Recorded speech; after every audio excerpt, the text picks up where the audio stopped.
I want to have a little bit. Should we have a little look back, actually? Because of course her great love interest has been Elvis. Yes, the wonderful Elvis. Let's have a look. You love Elvis, don't you? Elvis fan. This is the moment Elvis asked Georgie to marry him for the second time. Viewers will remember.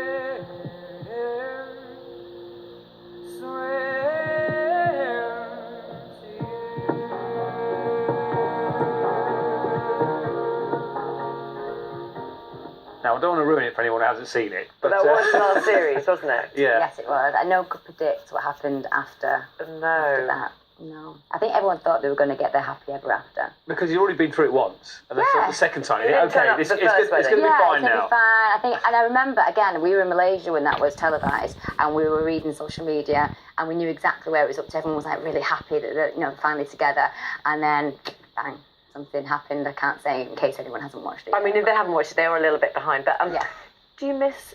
Do you miss the storyline? Yes. Miss Luca? Well, both. No, both. Yeah, I do. I wanted Georgie to have a happily ever after. Right. I really invested in their love story, and of course, we miss Luca as well because he left halfway through filming this year or last year, should I say? Yeah. And it was really odd to film without him. So it was very sad. And it's a strange sort of shooting schedule as well, isn't it? Because it's all wedged in. Did you do an 8 month shoot, and you're working 6 days a week, long days in really hot temperatures? Yeah, we were in Nepal for 3 weeks, South Africa for 3.5 months, came home in August for 2 weeks, and then we went back to Malaysia to film the rest of the series.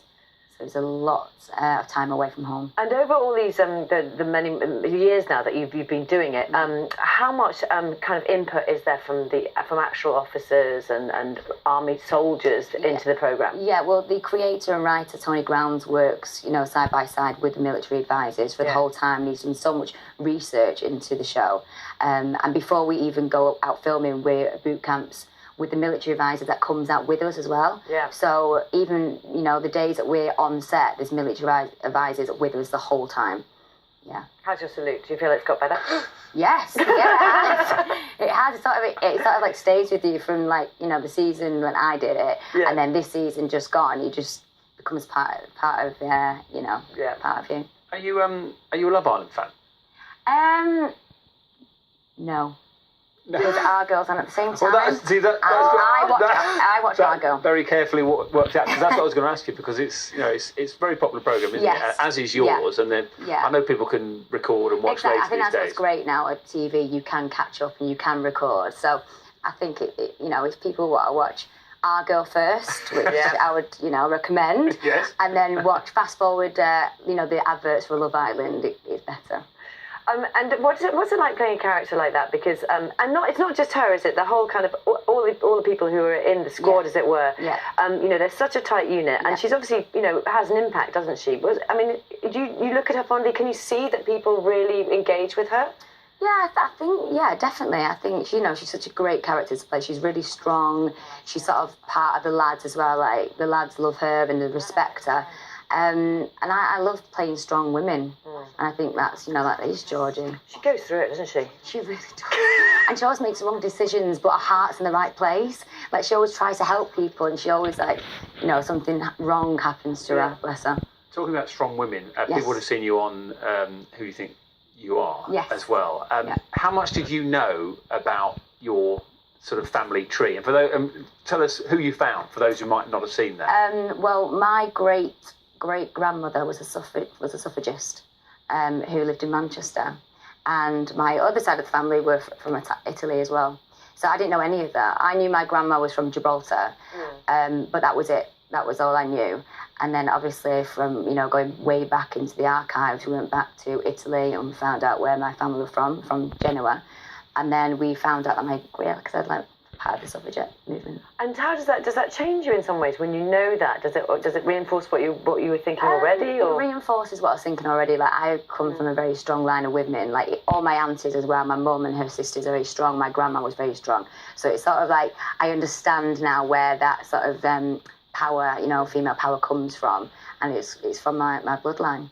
Brilliant. Yeah. And one final one on Our Girl. Can you give us any sort of sneak previews about what might happen next? Well, it's on next week, Monday and Tuesday. Well, that's helpful. But yes. That's not the answer we're looking for. Yes. I can't give too much away, but let me tell you now, the last, both episodes are really explosive. Okay. So, honestly, they're really, really good. And when you mention explosives, that could be... Maybe, maybe. Okay, excellent. Lots of maybes. It's really lovely to see you again. Thank you very much indeed. Michelle Keegan, thank you. Our Girl, as she said, is on BBC One next Monday, 9 p.m. Final airs on Tuesday. Also, 9 p.m. BBC One. Enjoy. So now we've got the World Cup.